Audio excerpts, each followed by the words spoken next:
Hello, everyone, and welcome to another episode of the Late Bloomer Actor. Today, we travel via the wonderful world of the internet to New York City.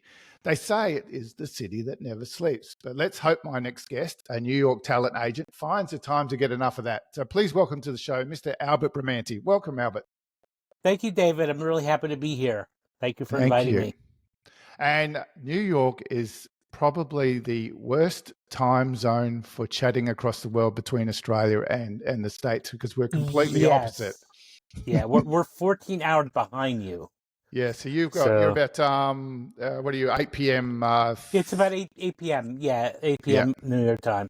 and we're in the future. So I always like to say, hey, I've got the lotto numbers for you. I'll give you the lotto numbers Yeah. as soon as we finish. Or you celebrate New Year's like 14 hours late before we do, the I New love Year. it. Yeah. Firstly, Albert, thank you for coming on the show. It's a real pleasure to have someone of your background to chat with. You are an author and talent agent, amongst others. Can you give us an insight into your background and what brought you to the world of acting and being a talent agent in the wonderful city of New York? Sure. Well, born and raised New Jersey, which is right on the border of New York. And I started off always being interested in acting. I majored in psychology. I had an interest in psychology even in high school, but I also had an interest in the arts. So I was in a drama club in high school. I took some acting and theater classes as electives during my graduate career. And I liked acting. I didn't necessarily want to be an actor, but I liked being around actors and I liked being around creative people. So I decided that I really wanted to work with actors. So I did some creative stuff in New York City, because New York City is like the capital of, there's a lot of things happening in the entertainment industry, like film festivals. So I'd go to a lot of film festivals. I'd volunteered at film festivals like Tribeca a couple of times. And I really enjoyed the process of that and just being around, filmmakers, actors, producers, casting directors. I really enjoyed my time there. And I said, I really want to do something here with this.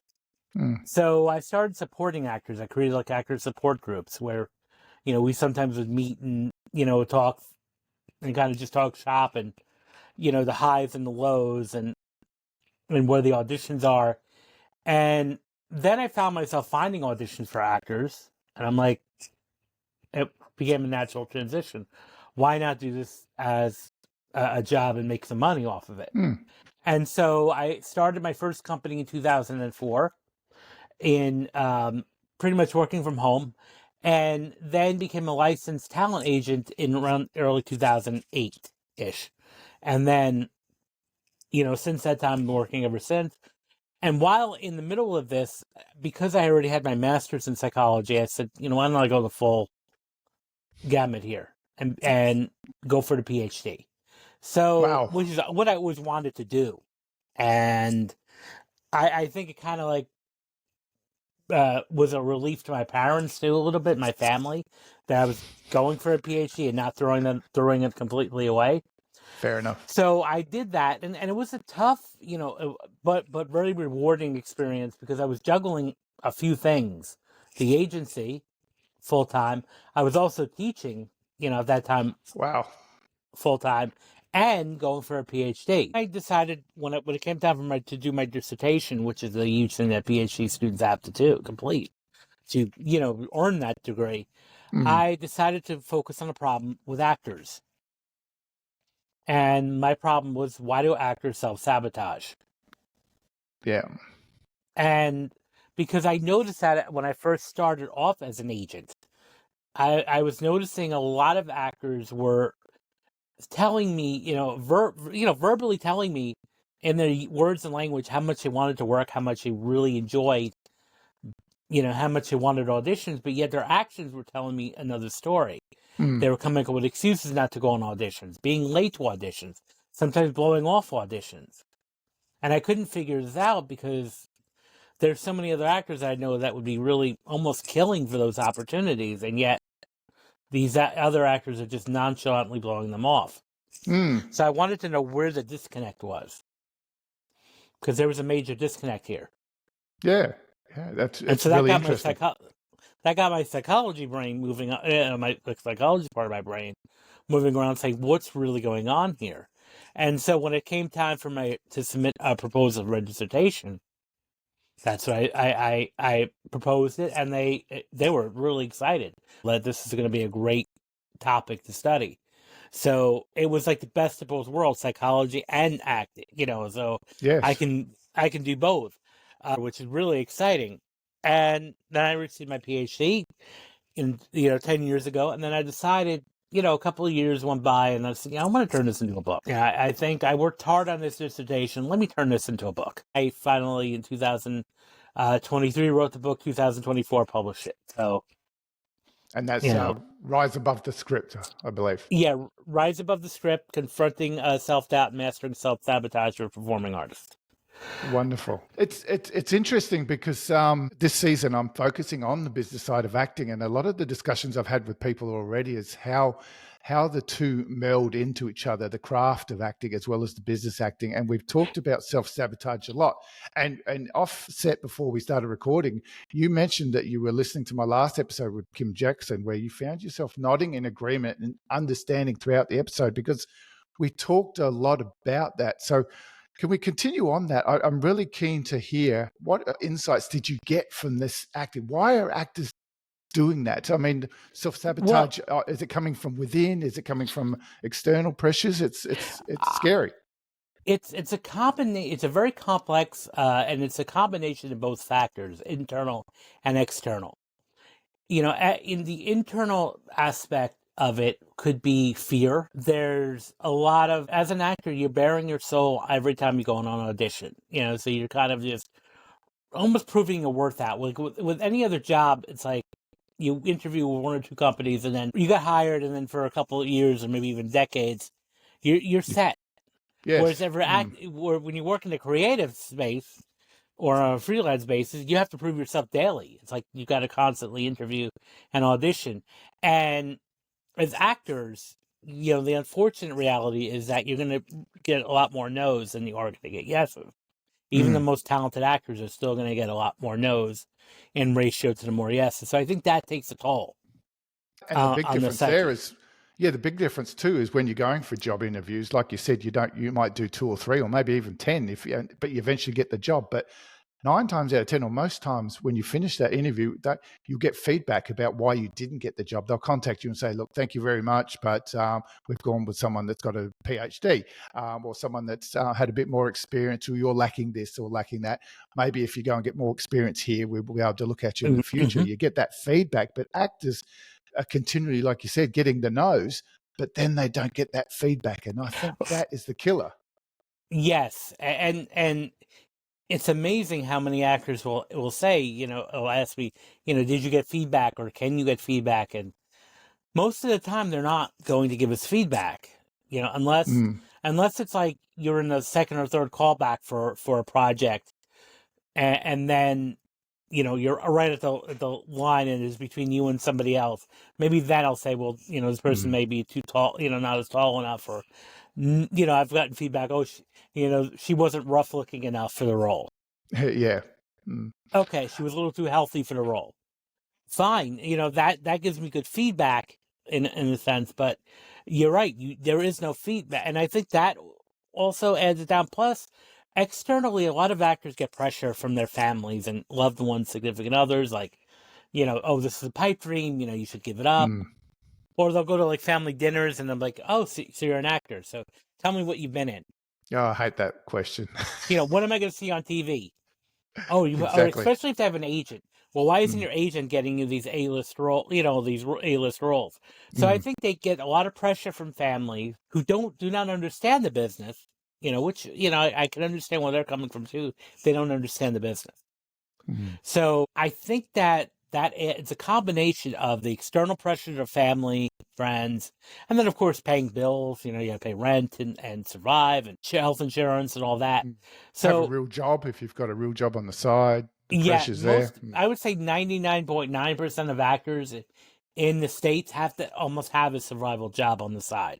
Whether it's some caterers, some do freelance work, some will do temp work here and there just to fill up to pay the bills.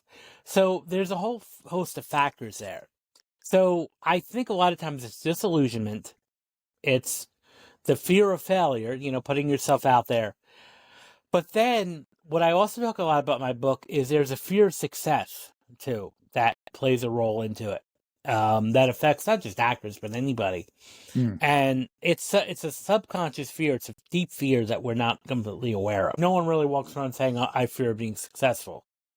No. But the root cause of that very often is the fear of change, the fear of more responsibility. Let's say you land as an actor, you land that series regular, you land that Broadway or West End contract, you land that movie deal. Oh, your life is going to be different. You may be giving up most of your social life. That's one thing that, while it seems glamorous to be, I'm on a series, or I'm in a lead the movie, or I'm carrying a show on Broadway, they don't really tell you that there's going to be 12 to 14 hour work days, and that's on a good day. Plus, time away from your family. So relationships are going to be threatened sometimes in success. So all of that kind of, can create like the perfect storm. Yeah, fair enough. For self-sabotage. That I feel like is a major reason. And then I also talk a little bit about personality factors, especially in my book. One model that I use tremendously is the Big Five, the 5-factor model, which is the 5 traits of openness, conscientiousness, extroversion, agreeableness, and neuroticism. And when I did my dissertation study, I measured this. I gave all the actors in my study this inventory to take to measure where they scored on the traits. And then I asked them another survey about, like, have you missed auditions, or do you feel sometimes you're running into a brick wall, or do you feel like things are working against you, which is kind of like a sneaky way of measuring self-sabotage. Because again, most actors or anybody who engages in self-sabotage doesn't even realize they're doing it. I mean, yeah, the term is self-sabotage. You would think you would have some sort of conscious approach to it, wouldn't you? But it's not till after the fact that you look back and go, why did I not do that? Or why did I do that in that way that caused that to happen? Yeah. Or why does this keep going wrong? And then when you sit there and maybe have a coach or a good friend who can tell you like it is, that will point out, like, okay, there's a common denominator here. Either you're not preparing enough, or if you're always late to appointments, or maybe you're not traveling enough time far in advance. Why is this happening?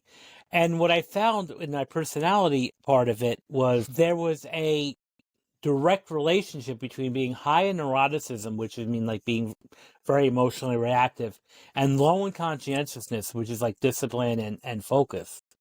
So if you were high in neuroticism and low in conscientiousness, that's going to be a recipe for self-sabotaging behavior. That kept coming up so many times in my study. Was the, that, and it makes sense, because the more anxiety you have, you're more likely going to be susceptible to these fears and pressure from the external world. And the more likely you're going to be letting your guard down when it comes to doing what you need to do. And would you find that actors over time, as they don't book the jobs and they get more of, ingrained into, I'm not making it, I don't cut it, I'm not good enough, that becomes more and more of that self-sabotage comes out because it rolls on into a big ball, so to speak? The more that you keep not getting the role, it starts to add up. Like, well, maybe I shouldn't be doing this. And there's a high turnover rate, especially in New York, like what I mean that a lot of people, will graduate, they'll go to a conservatory, they'll get a BFA, they'll get an MFA, they'll spend, $80,000 to $100,000, graduate, maybe 1 or 2 years, and then they're out of it. I remember I went to a showcase. There was an institution in New York that graduated 16 BFA actors, and this was in 2014. And out of the 16 that graduated, I wound up connecting with one rep, signed one of them, and we're having coffee about it. This was a few years after the showcase, and we're having coffee, and I said to hire your classmate too, and she's like, well, there were 16 of us, 14 quit, and they are now working in the corporate world, or teaching, or doing something outside, not acting. Wow. And I'm like, okay, this is interesting and alarming. So I think this is why conversations need to be happening now, whether whether there's poor preparation in the education, or maybe they weren't cut out for the field. I don't mean like talent-wise, I mean personality-wise. And I think that there's a whole lot of factors there, and I'm still learning that this is a concern. There's a high turnover rate. Well, it's a hard industry though, isn't it? So it's naturally. I mean, Yeah. if you can't feed yourself, you've got to go and look somewhere else. Yeah, and over the years, I can tell you dozens of actors who had to send an email saying, I need to leave the roster because I'm leaving the business, or I have to step away, I have to focus on my health, or I have to focus on my family. Because not only that, if you have a family, a spouse, children, it's not an easy profession. I don't kind of know what the answer is. I think having a plan before you go into this is important, I feel. Well, And that's this is what I interesting. feel. Yeah, sorry, I didn't mean to cut you off. That plan, there'd be two different. So I'm looking at my position. So I'm a late bloomer actor. So I'm in a different spot. I've got a full-time job. I'm approaching retirement. I'm going to have a pension that will pay me and that sort of stuff. So I'm getting my experience. I can't go and do the drama school or anything like that. But on the other aspect of it, my son who's 19 years of age. He's in his second year of university for drama. So he's at the other end. So he's going to be one of these actors that you talk about with the showcase. So on those two different extremes, what is the plan that you can put into place so this self-sabotage doesn't happen, so that you can stay in the industry? Well, I think the main thing for anybody is to stay connected to the reason why you want to do this. Nice. And most actors that I've experimented will say they want to tell a story. They like being creative. They like they like getting on stage. So I think staying committed to that. Why do you like what you're doing? I also recommend how you approach it too. Like for your son, I would say you have to have a plan. Have a 10-year or 20-year plan. Like, be realistic that this is not going to be overnight. Like, you're not going to just say, I have my degree and now hire me Broadway or hire me Netflix. It's not going to happen right away like that. Now, sometimes it can. There are rare instances where someone's in the right space at the right time with the right connections, and it can happen. But that's rare. Very rare. So the important thing is have a 10 or 20-year plan. And I think when you have that focus, when you're like, this is really what you want to do, nothing can get in your way.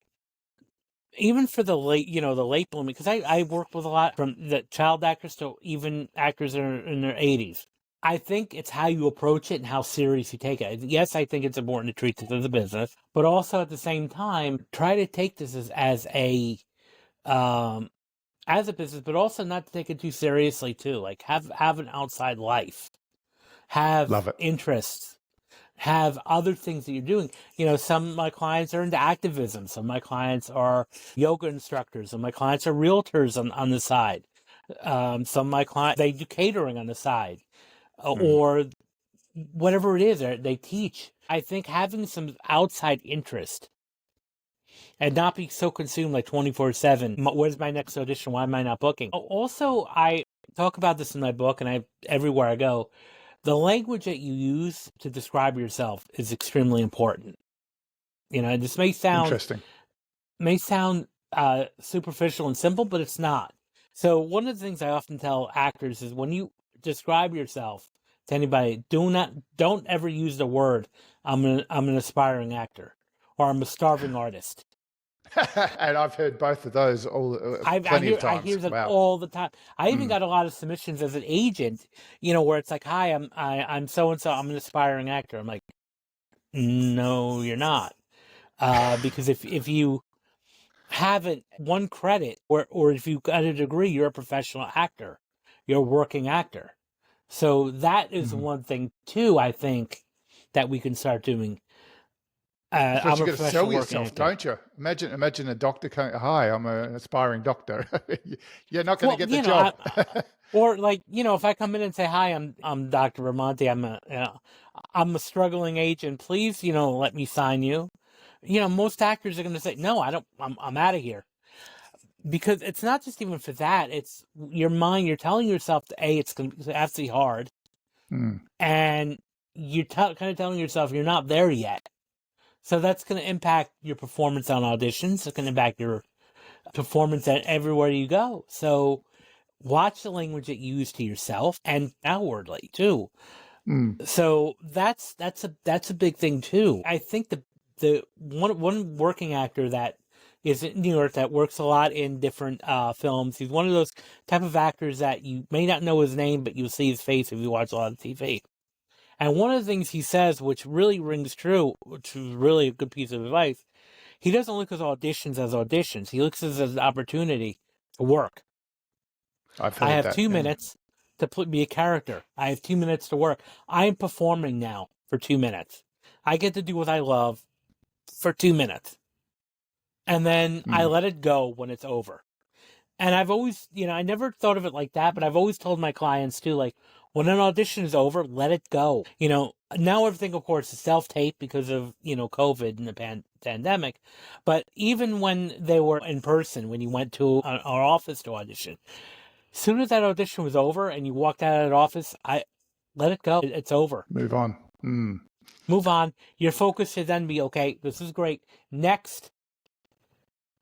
What's my next? Let me work on getting my next audition. If you're doing with the mindset of I'm having fun, I'm performing for 2 minutes. When I'm doing that self tape, or if I'm going in that office to audition, I'm having fun. I'm showing what I can do for 2 minutes. You're taking a lot of pressure off yourself, getting out of your head, which I can almost guess with 100% certainty that you're going to get a much better performance. And that might even increase your booking ratio. And we all want that.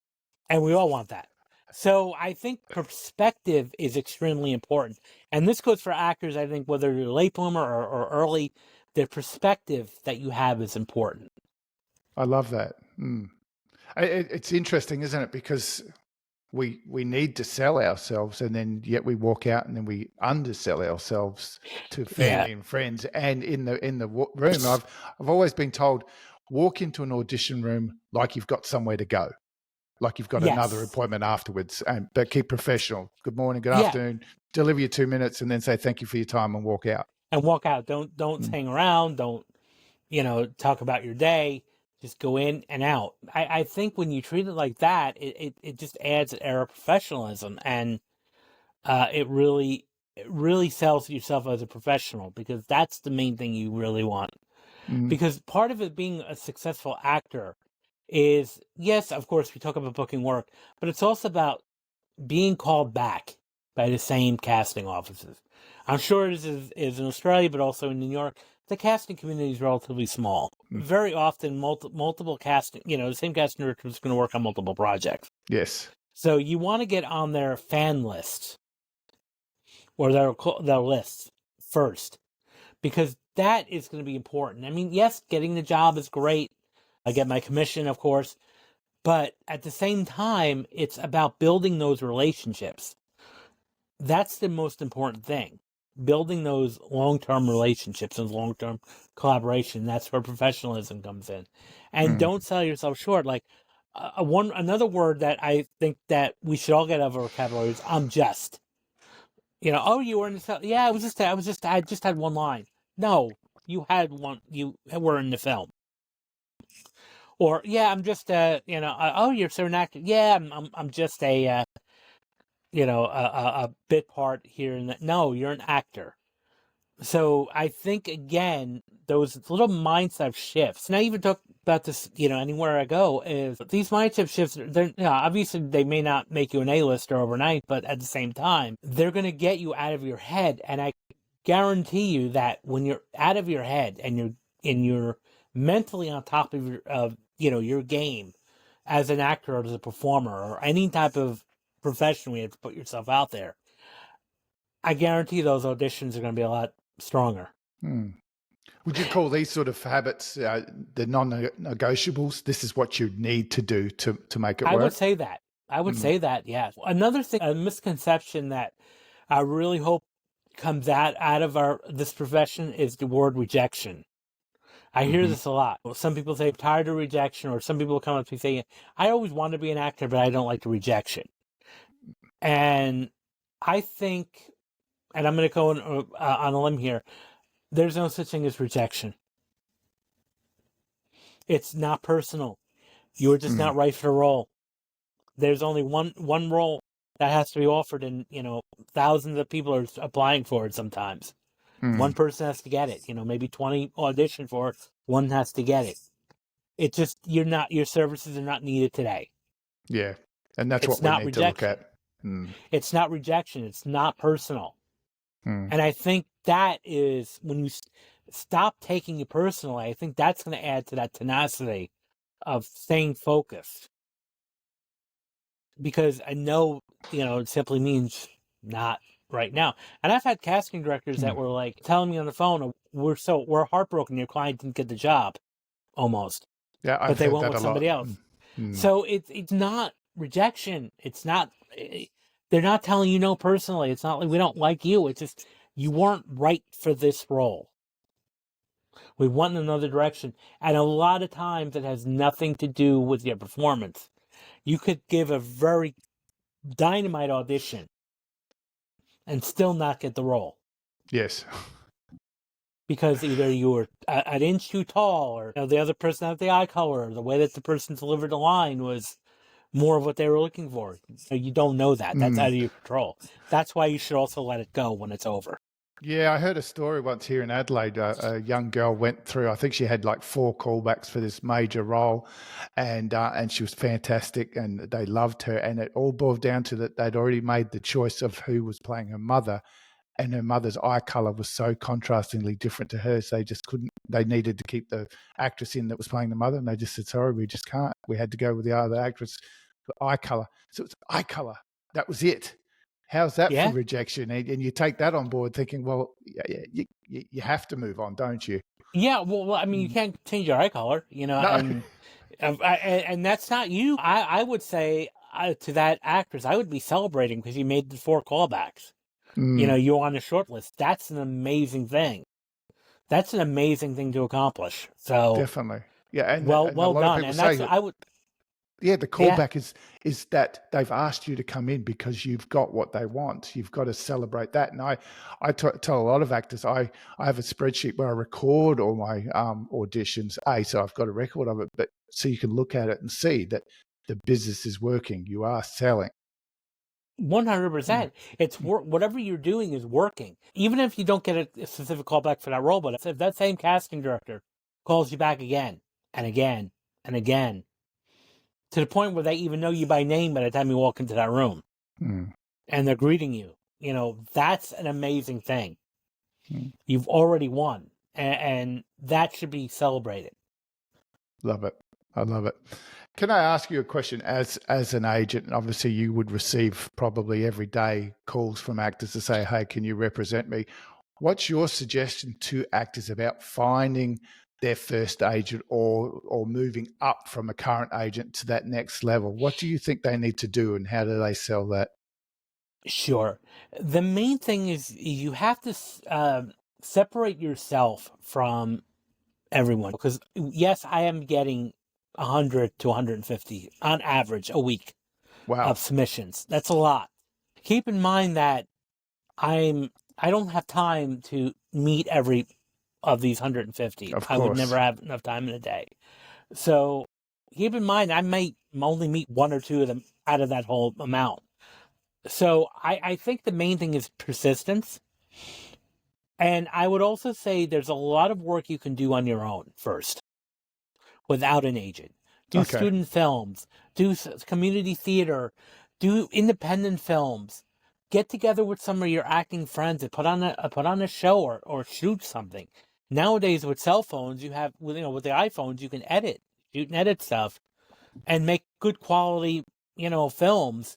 As long as you have someone who knows a little bit what they're doing, you have someone who is a decent writer, and the part that you're putting yourself in is right for you, on brand for you. Do that, create stuff, and just keep building a resume. And let's say you do a round where you send to 20 agents or 20, and nobody selects you the first time. Okay, so what I would do is I would follow up every 2 or 3 months with anybody you sent your info to. Say, hey, this is what I've been up to. I've been doing A, B, and C. I got a call back for this. I've booked this role, or I booked that role, or I'm in this show, and just keep being persistent over time. And then in another year or two, do another submission around the submissions again, because now your resume will be a lot stronger. And just keep that up. And when you do land that representation, one thing that is important to understand that the work doesn't stop. As an actor, you have to still work very, very hard. And I tell my clients this all the time, especially when they first sign with me. I'm not going to be responsible full time for your career. I'm going to help you, but you're going to help me out too. It's a partnership. So I expect you to be networking. I expect you to be taking, doing what you need to do, working on your own stuff, building up your resume, keeping yourself in classes and coaching, and just keep building that part of your resume up, because it's like you're helping you help me, so it's like I'm going to want to help you, but you have to also help me be able to do that. It's like you're helping me help you. I think that the important thing is to keep active. And then when you want to level up, I would say the one thing I often find, especially not just with my agency, but with other people with agents, there's that misconception that, I should be auditioning every week. And that's not going to happen. So I think there's sometimes a notion the grass is green on the other side, myth or fallacy. So I would say really work with your agent now. Do the best you can. If you're not getting auditions, have a meeting every, 6 months and say, hey, what can I, talk to your agent. What can I do? Do I need new headshots? Maybe you need new headshots. Maybe you need to put a better demo reel together. And just work with that, because a lot of times some, people are like, well, I just need a new agent, or I need to move up to the top tier agencies, which that's a myth. Well, they're big tier agencies for a reason, because they've got big tier actors. Yeah, and it's easy. I've had clients who, came to me after they were signed with like a top tier agency, and they didn't get one, they maybe got one audition in, a year. They become the smaller fish. Yeah, again. they were not as important as their A-list talent, their name talent. So I think the one thing I would often tell actors who are, looking to change agents, try to work as much as you can with that one agent. Again, sometimes it doesn't work out, fine. But do it amicably. That's a big thing too. Professionalism is really a key here. Definitely. I moved from my agent here in Adelaide, which is a regional city of Australia. So obviously you have them in America as well. And then I reached out to agents in Sydney because I thought I was at that level ready to level up and move. So I had that impetus, that movement into the bigger market, so to speak. So I did that professionally. My agents completely understood it, and they knew that would come eventually. So that was fantastic. But then there's lots of people who do that. What you say, they think the grass is greener on the other side, and they burn bridges, so to speak. And it doesn't help because this industry talks, doesn't it? We do talk, and we're friends. Most agents, that's one thing. Again, if you're going to be professional enough and say, okay, I need to move on, we've been signed for, a couple of years, I want to change, that's fine. But if you just abruptly leave, and that's a red flag for most agents, is like when I see somebody who has, that went through like 3 or 4 agents already, I'm like, okay, what's happening here? Yeah, and I guess it takes time to build up those relationships, as well as not just the relationship you're having with your agent and the relationship you're having with casting directors, but other people see that relationship. So they want to see, oh, David's been with this agent for 2 years. He's done some strong work. We've seen him in this. So they've got we love working with both of them, and that enhances the whole career itself as well, doesn't it? Of course, and sometimes they want to just see growth. I can tell you so many stories where I would pitch an actor to a casting director for sometimes a year and a half, and then finally they wind up getting called in maybe 15 months later, and then finally booking the role. So it's like, it happens.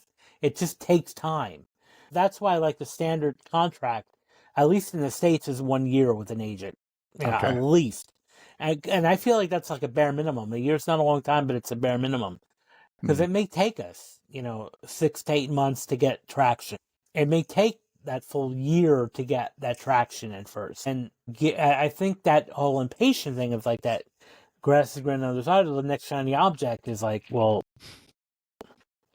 okay. Or especially if they see that they're, because a lot of times I'll hear actors say, well, my friend is going out for this. Why am I not going out for it? And, then of course, when you break it down, you find out that a friend is a different type than they are, or the friend has a ton more experience than they do on their resume. So there's a whole host of factors there too. Can I ask you some questions with melding the craft and the career together? And you discuss this in your book, and you do it as an agent as well. How do you see the craft of acting and the business side of acting working together or working against each other in an actor's journey? I think they work more for each other than against. I think I've been hearing it. That's the common theme that comes out. Yeah, I often tell actors should. It wouldn't be a bad idea for an actor to take some business classes. I think. Interesting. Because you are the CEO of your company, of you. So I think handling that as a business, it takes that personal factor out of it. So when you hear the word no, it's not you, it's business. It's not you. And, part of that having a good business sense is knowing your type, knowing your brand, knowing what roles you're right for, and knowing what roles you're not right for. Because a lot of actors I find sometimes don't even know themselves, don't know their type, and don't know their roles. How do you find that out? How do you work that out? Do you have an easy way to tell someone how to do that? Because that's such a tough area. I would say it is tough. I would say, ask people to describe you that are not your family or loved ones. So like when you're taking acting classes, when you're auditioning even for like the student films, what roles are you getting called in for? What roles are you actually booking? Start taking stock of that. That's one way to know your type. But just even being honest, because sometimes I've seen actors, and I hear a lot of times the frustration with casting directors, a lot of actors will send themselves in for the wrong types of roles that don't match their specs, and that's frustrating. Because then that enhances that whole role balling of not getting the role and making yourself feel bad yourself. Then you don't start to look at why you're not getting it. You just you might just be submitting even for the wrong types of roles. It's tough, isn't it? It's tough. Yeah. So, it's funny because so many people say, "Oh, I'd never want to be an agent. That's too much hard work," or I wouldn't want to be a casting director because that's so hard. But then I hear from agents and casting directors who say, "I could never be an actor." Yeah, no, I that's true for me. I could never do. I would never be an. I thought about it. Like I was younger, and I'm like, no. When I tell people who are like even who are aspiring to, or when I'm studying to become an agent or a casting director, it is a tough position because it's tougher from my end too. Because I don't make money unless my clients make money. So I only make money off of commission. So there's no salary. Yes. If my client's a book, I don't make money for that month. That month. Even casting directors too, they have it tough too because they're vying for they're auditioning for producers for network to get projects, and they can lose jobs. We're not really that much more powerful than you. It may seem like sometimes we are. Like some actors may be intimidated by casting directors or intimidated by agents. We're struggling the same way you are. And we want you to succeed. I want my actors to succeed. I want to meet the next. Every time I meet an actor, I'm hoping that they're going to be my next big success story. And same thing with casting director. Every time an actor walks into a room or they look at a self-tape, they're wanting to see the best thing. They want to be able to have a job of casting that actor. So I think just knowing that you're on your side. Yes, definitely. And I spoke to Angela and Louise Heesum here in South Australia. They're our top casting directors for the state of South Australia. And I asked them an opening question because it was been a heavy topic in social media at the time about casting directors being seen as gatekeepers and that they were the controller to the door to your future, et cetera, which I prescribe isn't the case. But this had been talked about, and it broke Louise's heart because she hadn't actually heard this term before. The thought that people were thinking that absolutely, she was visibly shocked in the recording. I started panicking, going, no, I don't mean anything by it. But Yeah. it's interesting because they are part of the journey. They like you said, they are there to promote you, and they want you to get that work, and we need to realize that, don't we? Yes, I've even had customers who say, look, the actors are on your side. We want you to succeed. And it's your whole team, isn't it? And it's coming back to that business side of things. It's a team that works with you. And a lot of people talk about networking, and I hate the word networking because I come from a public service environment where networking is just jobs for the boys. But in a creative context, networking is just about the relationships, about developing it's relationships, about building relationships. And there's plenty of instances where actors, agents, casting directors all like develop friendships with one another. Some of my clients are really good friends with some casting directors, even big time casting directors in New York. And I'm talking personal friends where they'll go out sometimes for dinner, or for coffee, and just like that type of friendship. So I think that's the important thing, is to Definitely treat everybody like, this is a relationship in a sense. I love it. And as we wind up, I just wanted to ask, your book is called Rise Above the Script. So what does that title mean to you? And what do you think it means to actors? What mindset shifts are you hoping actors take away from it? When I say script, I don't necessarily mean the actual script, auditioning for in a movie. I'm talking about the script in your mind, transcending that self-doubt, transcending that script of negativity, transcending that. That's why I titled it Rise Above. I love it. And in the spirit of my podcast, being the Late Bloomer Actor, what would you say to someone who feels like they missed their shot? Is there still space to thrive later in life in this business? That's the biggest misconception, I think. A lot of people feel that, like, oh, if you haven't been an A-lister by 30, it's over. And that may have been true maybe in the 80s and 60s, 70s, and 80s.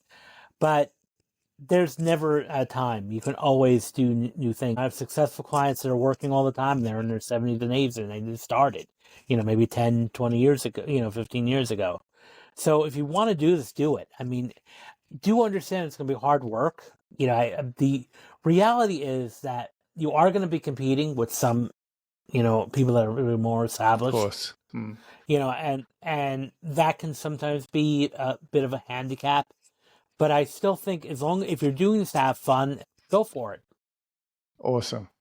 That's wonderful. Thank you very much. Is there anything that you would like to say to actors around the world from an agent's perspective that you could give to them right now to propel their career forward? I would say, the main thing is be extremely persistent, be a go-getter, and don't listen to the voices in your head. Don't overthink things.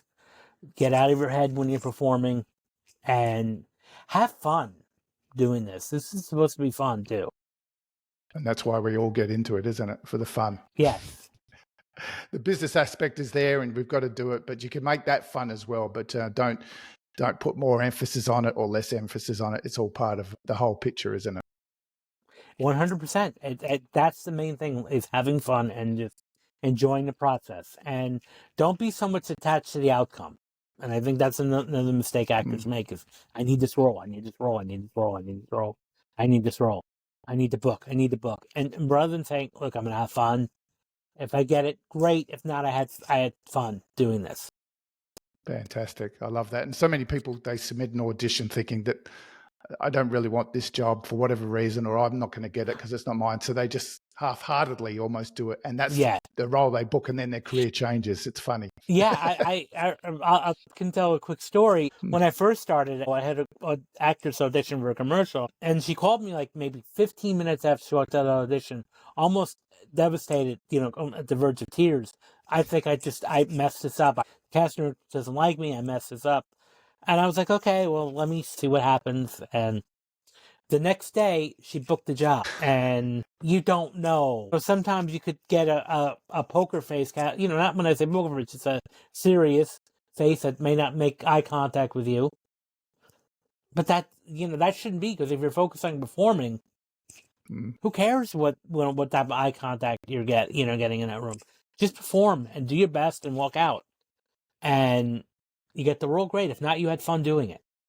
I love it. Awesome. Thank you very much, Albert. It's been an Thank you, absolute pleasure David. to speak to someone all the way over in New York. And it's been a pleasure having you on the show. I will put in the show notes links to your book so people can have a look at that. It sounds like a wonderful read. I'll add it to my vast collection, which I normally have behind me, but because I'm selling my house and moving, I've got no access to any of my books at the moment. So I'm doing it tough. So thank you very much. It's been a pleasure. Well, thank you. Thank you for inviting me. Cheers. Have a good night.